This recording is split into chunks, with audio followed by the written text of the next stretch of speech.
How are you going to spread the word and market your business if you're on a tight budget? And then there's the other part. If you do not do any kind of marketing, then how do people know that your business exists? This is exactly what we are going to be talking about today. So you don't want to miss out. Stay tuned because if you have questions, drop them in the comments and we'll make sure to answer them.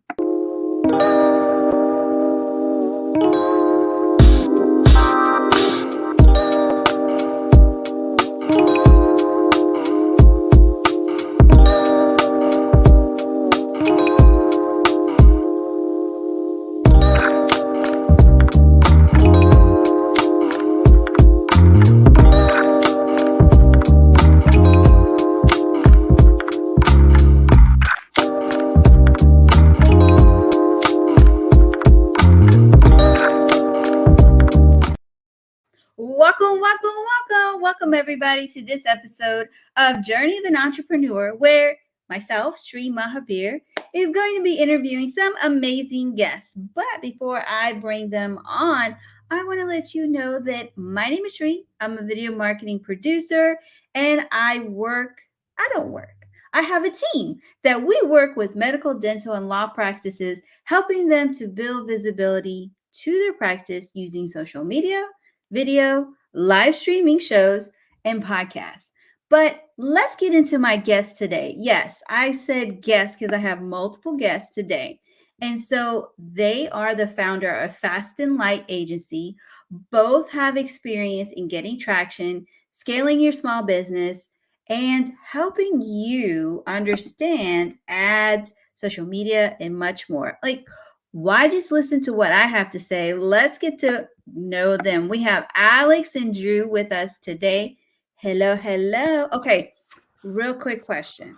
And I Yes, want to know from those who are listening in on the podcast or watching the live or the replay, I would love to know in the comments, what is something you like to do when you have free time?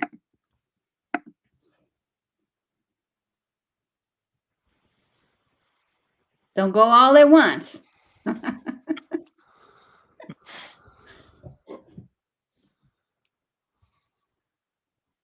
Drew or Alex? I'm yeah, I'm logging into the chat here, but yeah, Alex, you go first. yeah. So I usually go. I go to the gym a lot, and we're really close to Joshua Tree and this town called Idlewild. So I used to be a big rock climber, mountain climber, climbing bum. Lived in my car, traveled around. So I still get out for an old guy. I'll get up to Joshua Tree, do some rock climbing. I'll go up to Idlewild, do some longer rock climbing up in Techies and Suicide Rock up there. So I don't have much free time because I'm a business owner and I'm married. But if I do have free time, I try to go climbing. And is this you? Who's Yeah, that was me. I figured someone had to get in the chat, so You walk your dog and swim in the lake. Okay. I'm the most funnest.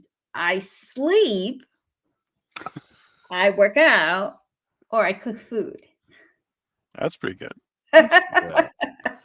I mean, hey, this is what and I every time that I say sleep, a lot of people say that's a really good pastime hobby because sleep is, a commodity these days. Oh, it's so important. It's such a buzzword. Like everybody, and there's all the sleep companies. Everybody's doing like the cooling mattresses, the weighted blankets, the eye pillows, the sound blocking, the spritzers for your pillow. Like that's a giant industry that just like came out of nowhere. It's huge. Right? And Sleep journaling. tracking. I don't even have my ring on. I got the ring and the Apple Watch for the tracking and all the sleep tracking stuff too. It's just crazy. It's I've been prioritizing 8 hours for like probably 4 or 5 years. I don't always get it, but it's funny because I recently went on a CPAP machine because I have sleep apnea, and now I'm getting less sleep, but I feel more rested in the morning. Real game changer. So I'm all about that sleep life. Well, I will need to work on mine because I do not get 8 hours. I'm lucky if I get 4 or 6 hours, but lately it's been less than that. But we're not here for that. So I want to ask you, Alex. Yes. So you have a unique background that blends creativity, spirituality, and business. How has like all of these helped you, your perspective influence your approach to marketing? Yeah. So it's yeah, I've done a whole bunch. If I would have finished college, it would have been I'd have a degree in drawing, and I went to school for like creative writing and ceramics and all these other creative pursuits. And I teach yoga, Kundalini yoga. I do the meditation. I make meditation cushions. That's another business I have. And so, getting to marketing and thinking about marketing is thinking about most things that you're selling to people, the things that you're trying to help them with. So, say you're selling a physical product like a shirt or something, you're trying to fulfill their need for their persona, the avatar of themselves. And so, you're helping them find what they need. So, I'm the type of person, as we do this all the time in marketing, we're like thinking about the consumer persona of this product and how this product is going to help this person, or what problem does this person have that our problem can solve for them. So thinking about from a very top level spiritual level, how can our products help this person realize their greatest vision for themselves? So like maybe it's a gym membership and they want to get in shape and they want to have that body that they dream about, or maybe they want to have this beautiful jacket and look professional, which will help them interview better and get the job that they want, or just be perceived as a professional. So, helping people get the things that they need to feel good about themselves, or like really helping transform them. Like if we're trying to sell a gym membership, that's going to transform your body. It's going to make you a happier person. It's going to help you live out those goals for yourself as far as who you want to be. So thinking about it from that very top level is great, but also then having a background in creative writing, writing for the climbing magazines and some journalism background, that really helps with like copywriting. And then thinking about the creative itself. So coming from a creative background from the drawing and those other things, thinking about different angles of creative, how we shoot something. If we're asking a client for, hey, shoot something like this, get us some photos like this, get somebody holding this product like this, that's really helpful. And then I've learned all the math stuff and the stuff that you need to learn for a business person after having that background in creative. Yeah, so it's really helpful. I mean, I can see it being really helpful because as you were talking, these are things that I personally, I'm just going to talk from that perspective that I learned as I was doing. It wasn't Mhm. as I didn't have that background because I was doing numbers and I understood, like, I've always understood I can learn anything that I really, really want to learn. And so just by trial and error, it just comes, and I find that for some it's so much easier. You're like, maybe you should hold the bottle like this, or maybe you should do this, or maybe we should have this, or just even the writing piece. It's like, golly. While for some that could be racking their brain. And if you're watching, sometimes you don't think that these small things matter, but they do over time. So, with you, Drew, you've got an expansive experience, like 20 years, and you have seen things come and go in marketing. So, what is like some of the bigger things that you have seen change a lot when it comes to marketing and just the industry? Yeah, I mean, as the oldest one on this call, let me tell you about back in the day. I was a business development guy for a long, long time, and really only got into marketing in the last decade. I had a lot to do with marketing, obviously, and was always working very closely with the marketing department, and talking to press and things like that. But I remember when it was like, marketing's big thing was like, PR and like getting good business cards and trade shows and certainly all that stuff is still around, but that's not really the focus. I think a lot of marketing is really more conversion based these days, which as a former biz dev guy, I really like. And the interesting thing about Alex and I, and what we've done with Fast and Light, is we're very conversion focused, and we're very focused on like measuring everything. And so when people are like, oh yeah, like we just want to get a bunch of views on something and just like get a billboard and hang out. Like we get really uncomfortable. And most marketing agencies would be stoked, right? Because it's just like, oh yeah, look at the billboard, it looks good. You know, we had a client when we were very early on, and they were really great guys, and they made these really nice hats and shawls that were like $500, and they had this storefront in a very nice neighborhood, and they had a billboard over their store, but it was like making hats and scarves. But like when the summer comes, like what do you do? And we just had to kind of like tap out of that one, and luckily we remained friends with them because we didn't know what to do. And so really with marketing now, it's very focused on, probably a little bit too focused on measurable, everything being measurable and everything being trackable.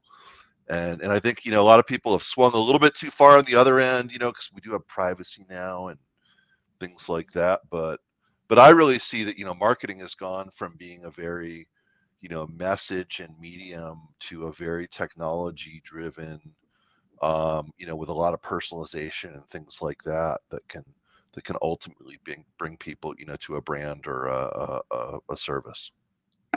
You bring up a really good point about how we've like moved away from and making it about it has to be a measurable, there has to be a result.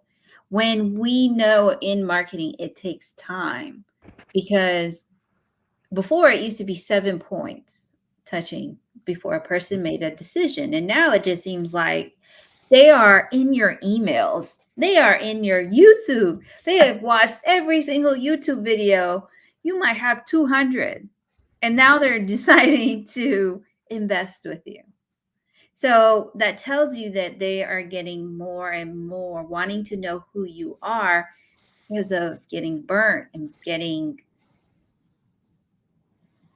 they've been disappointed, which happens. So when it comes to you know, looking at marketing, and if you're working with a tight budget, what's something that you let your clients know or potential prospects understand that this is a long play and marketing is not one channel or one form of content? Yep. Yeah. So if you're on a small budget and you're looking at that time horizon of what you need to do to get to success, and you have a small budget, but you want to still have to go through the process, right? So before you even start your marketing, have you done your baseline things? Like, have you set up your Google My Business? Do you have a good website? Do you have Yelp reviews? Have you done all the baseline things that are actually going to make the marketing work when you do launch with a small budget for some of these ads? So have you done the housekeeping to actually support? Do you have good photos? Do you have copywriting? Do you know about have you done all the homework for the business and your voice and your branding for the marketing to then work? And so going back to like the rule of 7 or the law of 7, yes, people are taking multiple touch points. And if you're going after a larger service, that's going to cost like $1,000, or it's going to be a big retainer, like if you're working with a law firm or something. People are going to do more research. If it's like you're selling a coffee cup and it's a hat, like it's under $100. I know what a hat is. I know how to use it. I've bought a hat before. If somebody's engaging with a new doctor or a dentist or a law practice, most people haven't worked with a legal person before, and so they don't even know where to start. And so they're going to look at those trust factors of, do they got lots of reviews? Do people like them on Yelp? So are those trust factors there before the marketing even starts? Do they have a good website? If it's a garbage website, maybe they do garbage work on everything else that they do as well. So if you're not showing up for your quality work as far as your baseline things go, your social media, your website, things like that, that's a signal to, you might not care about the work that you do and how you're perceived and how you might work for them. So people are going to do their research. So make sure that you present well. And then as far as the process goes, you know, having a smaller budget, it might take longer to get your reps in. So we might need to test, any kind of marketing company might need to test multiple angles. Like, how do you talk about yourself?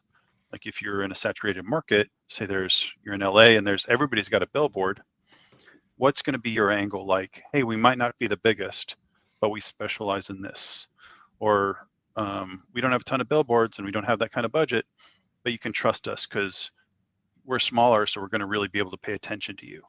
So you might have to try some different angles, and one angle might just stick for you. Like you already might know that you're really good at this service, so that might be the starting point. Or when you're making your phone calls for your first 10 clients before you even started marketing, you can know the questions that they're asking you, and how you can fulfill their needs or make them trust you to make them want to work with you. So once you take those initial things that you think are going to be your phrases to maybe put into ads, or the photos that you're going to put into ads, or those angles, you need to get enough clicks over a certain amount of time to statistically say that, hey, we had enough clicks from those, enough people went to our website, enough people made phone calls, to know that that worked or that didn't work. And if that didn't work, what's the next thing that we're going to test?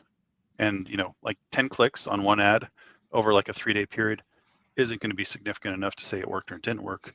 And again, you don't even know what your close rate is. So is your sales cycle somebody going to call you and say, yes, I want to work with you right now? Or is it 2 to 6 weeks? Because some of those things might take 2 to 6 weeks to actually say, hey, I tested this. 6 weeks later, they signed up, but you have to wait those 6 weeks to see if a bunch of people signed up from that initiative that you launched 6 weeks ago. You bring up a really good point, because some people, I'm not going to name any names like myself, who has a website, but it's not as up to date as I would like. But there's posting on social media, there's the copywriting, there's the videos. Would you still consider that someone who cares or someone who doesn't care? People want to know. That you still have your website up and it presents well, or what's the question? No, you were saying if their website looks a little clunky or isn't up to date, it says a lot about them. But what if they're really good about showing up on other channels like TikTok, Instagram, LinkedIn, putting out content, doing live shows or videos? Yeah. And so I think a lot of those things are going to trump a good website. If you have a lot of personality, because a website is just a communication device. Like it is just a place for you to communicate with people, like, this is who I am and this is what I do and this is what people think about me. Whereas like on a live video like this, people get a really strong idea of who you are, what you have to say. They'll get a feeling of if they could trust you or not. And so I think social media and live things like this, lots of posting on LinkedIn or Facebook or wherever, is going to trump one website that you might update every 6 months. So I think you're actually doing a better job. I would focus more on what you're doing rather than spending that time on that heavy lift of updating a website. So for those of you who are thinking, well, maybe we should start looking at your content. Now, a question that comes a lot is, and either one of you, is how do I rank number one? My SEO, I want to rank number one. I actually got this question. I was like, bro, real serious. Well, first you win the lottery. Yep. And then you can rank number one. Yep. And so, do you want to talk about SEO, Drew? Yeah, I'll talk about SEO. So, SEO, there are 3 kinds of things that relate to SEO. There's what's called core vitals, which is, does my site load fast? Does my site load well? Is it ADA/WCAG compliant? Meaning, are you providing accessibility to people who are, sight impaired or hearing impaired or colorblind, or any one of a bunch of different situations that deserve accommodation. And then, are you, doing all the things that Google likes to see that make you like make them super happy. So that's core vitals. There's then on page, which is, what are the words and images on your site? And that really talks a lot about authority, which is, when I answer, who is the best video marketing producer in the whole country, Sri, you've put up all these things and you've helped people out because Google always wants to send us to the right place, right? They want to answer our question really well. And so, if I've done that, but I'm not trying to like con people, or I'm not being shady, or I'm not trying to game the system, or I'm not a bunch of AI, and I've been doing that really well, then it considers me to have more authority. And then the other part of authority is the third part of SEO, which is link building, which is how many people link to me and how much authority do they have. So it's a really complicated thing, and if I'm gonna try to rank for video, or I'm gonna try to rank for pizza or something like that, like, which would be amazing, right? It's going to be really hard, and even as a really big company, it's going to be like a slog. But if I want to rank for best video marketing producer in Houston for attorneys or for doctors, it's going to be, I'm going to have a much better chance, and I can do things like, get a Google My Business profile. Which, by the way, if you're a small business, Google My Business profile, you should be checking in on that every week. You should be filling out everything it wants you to fill out. You should be putting up a post, letting it know you're live, because that's also Google Maps. It's Google Search and it's Google Maps, and it's SEO, and it's helpful, and it doesn't cost you anything, and anybody can do it. And so we see a lot of small businesses and big businesses like leaving money on the table because they're not getting that Google My Business profile, that Yelp profile, and everyone's like, I hate Yelp. Well, too bad. Get over it. Neighbor, Get over use yourself. Yelp dude, like it's Neighbor. my Bible. I look for everything Yeah. Yeah. on So Yelp. you're a Yelp lover. Nextdoor, Yep. a Facebook business, Angie's List. Angie's List. If you have a local business like that, Yeah. the more places that you can get on, and what you want to do is you want to have consistent information between those places. So the same phone number, the same URL, the same name, the same services, the same open availability hours, the The same categories, addresses. like, Because otherwise they're like, yeah, oh, Sri, she's got 4 different addresses. She's shady. Like we can't trust her with our video. Man, Like that's what Google says. Yeah, but you're shady in a good way. That's why we like you. And so, that's a really easy, no cost, and then get reviews, fill all those out, yeah, make the effort, and it's the benefits are huge on yeah. And so what Drew is saying is, so first we want to think about what SEO is, and most, it's search engine optimization. And so what's going to rank first in search, whether you're on, and also like he was saying, think about Google Maps. If somebody's looking for a local business like gym near me, they're not going to Google, they're going to Google Maps and they're searching gym near me. And so think about local businesses. If you're not showing up on Google Maps, nobody's even going to see you at all. So what's going to be first in search engines? Usually it's going to be paid. So if you're not doing Google ads, you're still going to show up down below, even if you spend thousands of dollars in months on SEO organic, which is still good to do because there's still an opportunity there. The next thing that's going to show up almost consistently is, like we said, Google My Business is going to show up on the right side of that search page. And then Yelp's going to show up. These other platforms are going to, because you're not going to be able to out SEO Yelp. Yelp's got tons of backlinks. They've got tons of things there. So if your service ranks well on Yelp, if your service ranks well on Google My Business, so you're a doctor's office and you fill up your Google My Business and your competitor's got 10 reviews, but all of a sudden you get like 11 or 12 reviews, it's going to be pretty easy to outrank one of your competitors just by getting a few more reviews than they have on Yelp or Google My Business for very little effort. So you want to look at where those opportunities are. Is there an opportunity for you to outrank somebody on Google My Business really fast or Yelp really fast? Or do you want to do SEO and show up first?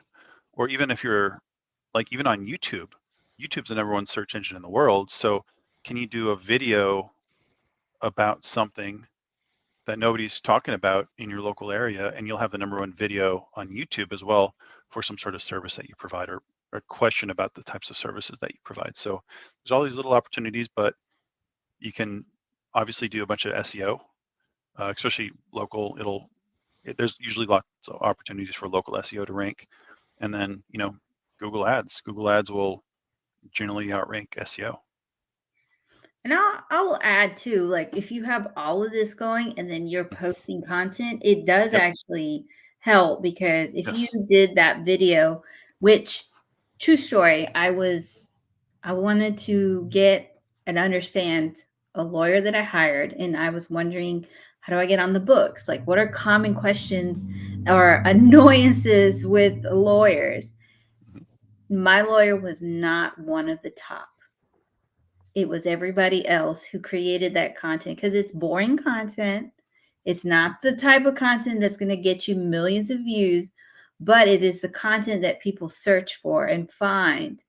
Because you have to think about, yeah, you can do the viral stuff, but you also think about, what are people searching for?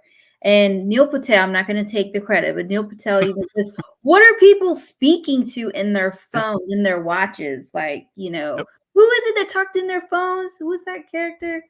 Now I'm like, Captain Kirk, Marty McFly. I can't remember. Somebody from the future. Yeah. yes, like people are talking to their phones, and what are they searching for? Drew's Yeah. trying to think Like, about yeah. it. What are they searching for? It's you can go on Quora. You can all like, where are other people looking for these answers? They're looking on Quora. They're looking on Reddit. And again, your website's not going to outrank Reddit. It's not going to outrank Quora. So go be super helpful on Quora and just being of service. Medium's an amazing place to answer some questions or write blog posts to get your stuff to rank. Because again, you're not going to be able to outrank Medium for like best lawyer in Houston. Go write some articles on Medium and link them over to your website. Um, Ooh. yeah. hot, Pinterest. hot Pinterest is take. another one. Pinterest. Hit Pinterest. Yeah. Do some work on Pinterest. Stuff like hyper local stuff or hyper niche stuff. There's all these other things that you can spend some time on, or get a VA, or get somebody overseas to be propagating answers for you, and yeah, start ranking.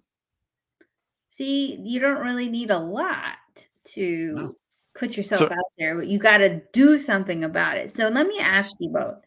Mhm. How would anybody go about finding you, hiring you, getting on a call? Because they're going to reach out to you after they watch this live.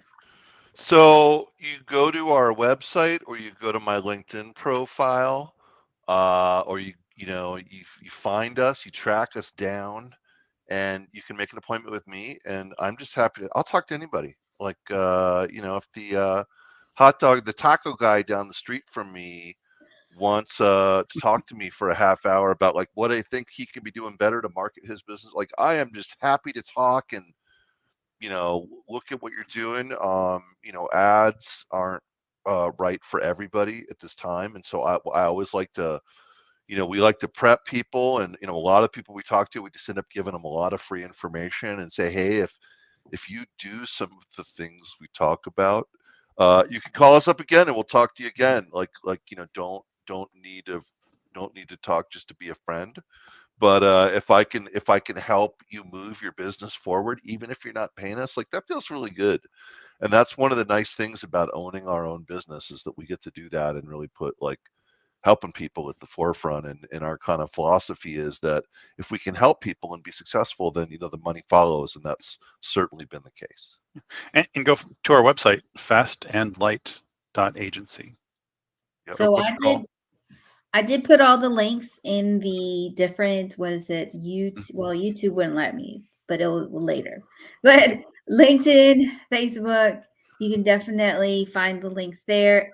If you're listening to this on the podcast, I have put their information below so that you can connect. If you reach out to them, let them know you saw them on this show or you heard them on the podcast. So Drew will take you quickly instead of slowly, because he has priority of people. I'm just I am always happy to help anybody. It's such a good feeling when you can help someone. And we recently had a guy that we got in touch with, really nice guy, has these kitchen products, and I was just like, you know what, like you're awesome and your videos are awesome and you have such a great attitude, and your website's horrible and your products are competing with Alibaba and AliExpress and Amazon, and you have no differentiation, and so you shouldn't be selling these kitchen products. You should be an influencer and doing affiliate sales, because your greatest asset is you, and his talent is you, and he's helping Spanish speaking families eat healthier for less work, delicious food. And I'm like, you don't say that anywhere on your stuff. Like, you're just like you and the product, like you're looking at the Sears catalog. I talk a lot about the Sears catalog. Young people won't know what that is, but we know. And if you know what you're going to buy, the Sears catalog is a good place to go. But if you don't know what you need, and you're just interested in food, that's not a good place to go. And so, in the end, I think the guy was really happy, and we have a good relationship now. We're in each other's network. But I actually got on and was like, hey, like, you don't need what I have. Like, you need to change your business model, and you need to go fly with your skills and your talents. And it felt really good. So, hopefully, it's not going to be everybody, but I'm happy to talk to anybody. Well, there you have it. So what we're going to do now is we're going to end here, and we're going to ask you to come and join us on Instagram, where we're going to carry this conversation on.